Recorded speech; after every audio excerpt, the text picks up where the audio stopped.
Hi everyone, welcome back to Falcon's House. Sorry for missing last week. I was sick and I wasn't able to go more than like a minute or two without coughing a whole bunch and it not being worth it. So, the content's back. Continue to work on this Lost Watch vlog, and I will be covering episodes 9, 10, and 11 this time. I don't know, I'll keep doing 3s or 4s or 2s. Like, it is going to depend probably on the length of what I think the videos will end up being. So, this next episode is set on December 27, 2004, the survivors' 97th day on the island. At the beach camp, the corpse of Ray, the freighter doctor, washes ashore. Daniel calls the freighter and asks what happened to Ray with Morse code. Daniel lies about the response, saying the rescue helicopters will be sent soon. However, Bernard calls him out on this and correctly interprets the freighter's message. What are you talking about? The doctor is fine. Jack, who suffers from stomach pains throughout the day, forces Daniel to reveal there was never an intention to rescue the survivors. I don't know why Daniel or the others even bothered lying about this. They could have just said they were out here to get Ben, and Jack doesn't like Ben, so he would probably be like, fine, cool, whatever, but please save us too. So I think that the lying really didn't help their case at all.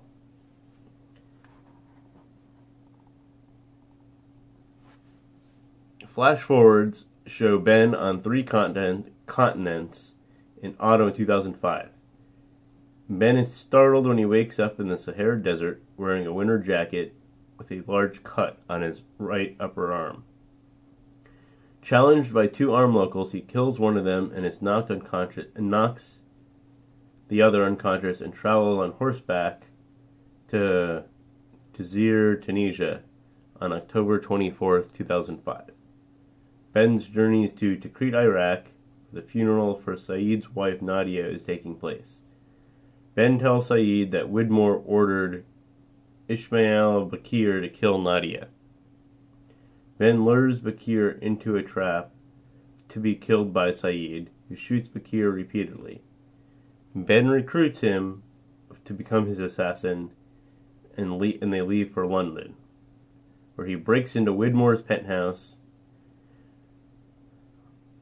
Although he cannot kill Widmore, he states that he is going to kill Widmore's daughter, Penny, in retribution for Alex's death. In their conversation, Widmore claims that the island is his, and then he will take it back from Ben one day. What is Widmore's interest in the island, and what does take back mean? Does that mean he is from the island, or he's one of the others? Like, there's a lot of questions about how that all works. So, that's an interesting phrase. Meanwhile, Alex is captured by Martin Keamy and the others from the freighter. As they take her to the barracks, she sets off an alarm heralding the arrival of Ben's enemies. Ben, Locke, and Hurley fortify Ben's house, while Sawyer goes to retrieve other survivors in the barracks. He is partially successful as he saves Claire from her house exploding, but 3 survivors are shot dead by the mercenaries. Keamy finds and frees Miles, giving him a walkie-talkie to talk to Ben. Ben communicates with Keamy, who threatens to kill Alex if Ben does not surrender. Ben attempts to negotiate and is shocked when Keamy executes Alex. So I guess this is where in the flashbacks we've already known that, or the flash forwards, we knew that Alex was dead there, and I already talked about that, but this actually happened before that flashback. Flash forward.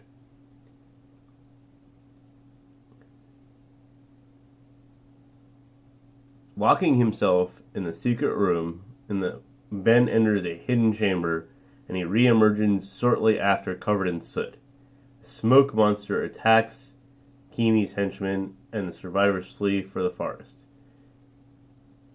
with Ben lingering briefly to grieve over Alex's body. Afterward, Benon locked apart to locate Jacob for further instruction. Sawyer, Hurley, Claire, and Aaron turn to return to the beach with Miles, but Locke holds them at gunpoint, successfully demanding that Hurley goes with him.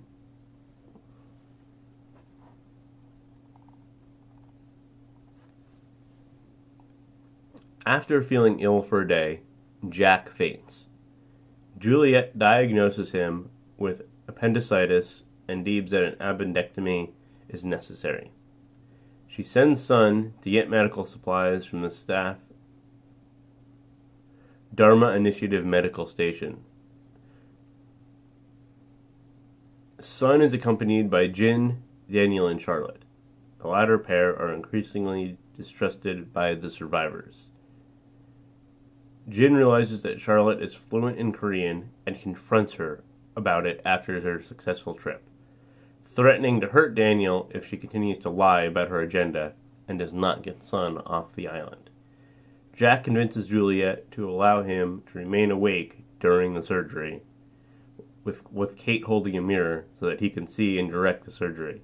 As Juliet operates, Jack's consciousness proves to be a detriment, and her nurse dentist Bernard knocks him out with chloroform. The appendectomy is a success. Afterwards, Juliet tells Kate that Jack really does love Kate and not Juliet. More of this stupid love triangle stuff. I'm really over it at this point. Like, why can't they just say what they want, be with those people, and then just have it be done with? In flash forwards, Jack has returned to work as a doctor in Los Angeles. He is engaged to Kate and lives with her, helping her to raise Aaron. Jack visits Hurley, who is in a mental institution. Hurley has not been taking his medication and is suffering from hallucinations of Charlie.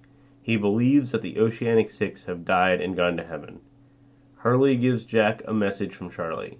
You're not supposed to raise him. Charlie also has told Hurley that Jack will be receiving a visitor. On two separate occasions, Jack sees his father. Jack asks his colleague Erica Stevenson to prescribe him an anti-anxiety drug, clonazepam. After overhearing a phone call, Jack becomes suspicious of Kate. The next night, a heated argument ensues, and she reveals that she is doing an errand for Sawyer, who Jack says is on the island by choice. Aaron walks into the room as Jack blurts out that Kate and Aaron are not related. En route back to the beach camp, Sawyer, distrustful of Miles, gives him a restraining order to keep him away from Claire as they travel to the survivors' beach camp with Claire's infant son, Aaron. On the way, Miles discovers the partially buried bodies of Rousseau and Carl. They encounter Lepidus, who has saved their lives by instructing them to hide from the nearby band of mercenaries led by Kimi, who has not been killed by the smoke monster in the previous episode. The mercenaries are on their way back to the helicopter to return to the freighter. At night, Miles watches Claire as she leaves with her deceased father, Christian. Sawyer awakes the next morning and finds Aaron alone in a nearby tree and calls out for Claire with no response. Why does Claire see Christian? Jack saw him early in season 1 as well, but he is dead. Is he a ghost? I mean, weird stuff has happened before. Like, this isn't the first time we've seen ghostly figures. But there's just something off about him being here.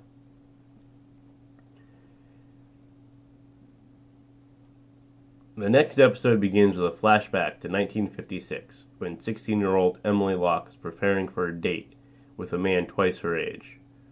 Her mother tries to stop her from going out, but Emily escapes and is struck by a car. The trauma triggers the premature birth of John. John's life is monitored by Richard Alpert, who at John's birth and throughout his childhood looks to the same age as he does in the present day, and Matthew Abaddon, each who attempts to influence his life. The existence of Militos Bioscience is revealed when John is invited to spend the summer there as a highly gifted high school student. In the present day, Locke, Hurley, and Ben are attempting to find a cabin inhabited by Jacob, the leader of the others. They are initially unsuccessful, but an apparition of deceased Dharma Initiative member Horace assists Locke by pointing him to the initiative's mass grave. There, Locke extracts a set of blueprints from Horace's jacket and uses it to locate the cabin. Horus was an Egyptian god. Is there some sort of hidden meaning to his name? On the freighter, Kimi returns from his unsuccessful attack on the barracks. Enraged that his mission was unsuccessful and several of his colleagues are killed, he accuses Galt of giving him up to Ben. But Galt tells Kimi that Michael is the actual spy. He tries to kill Mikey by shooting him, but just as in Meet Kevin Johnson, when Michael tries to commit suicide, the gun jams. Galt then tells Kimi that Michael is vital to repairing the engines, because he is the one that sabotaged them initially. Saeed, fearing Kimi's intentions, uses a Zodiac boat to return to the island, hoping to save as many people as possible. Desmond refuses to accompany him, saying he would never return to the island after he left. Several hours after Saeed leaves, Kimi stages a mutiny. A soldier receives a message from the island saying that they found the body of ship Dr. Ray, but the doctor protested as impossible since he's alive on the boat. Kimi orders Lapidus at gunpoint to prepare the freighter's helicopter. Lapidus refuses, and Kimi kills the doctor and Galt in response. Lapidus gives up and helps out with setting up the helicopter, and Kimi leaves the freighter with a group of mercenaries intending to torch the island. When the helicopter passes over the survivors' beach camp, Frank drops a bag containing a satellite phone onto the beach. At the end of the episode, Locke enters the cabin alone and meets the figure of the deceased Christian shepherd, who claims he is speaking on Jacob's behalf and is accompanied by his daughter Claire. Christian warns Locke that Kimi's mercenaries from the freighter are already en route to the island, and that the island must be moved. How do you move an island? I thought the island might be mobile, because of the fact that it's so hard to find and that people from all over the world have ended up on it. But I didn't actually think they could move it at will. I just kind of thought it floated around, or there was some sort of other more mystical method by which it traveled, rather than they have some method that they can just up and change where the location of the island is. Thanks for watching. Please like and subscribe and share with other Lost fans. After this show is done, I may do Breaking Bad. I have been watching it. I'm almost done with that show.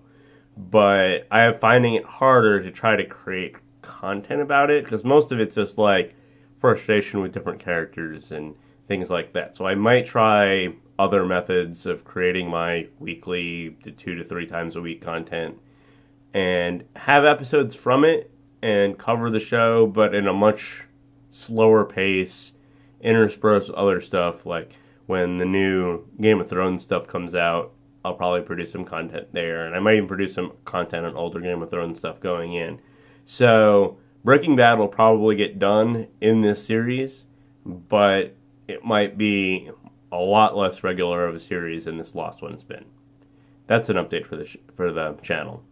Well, thanks.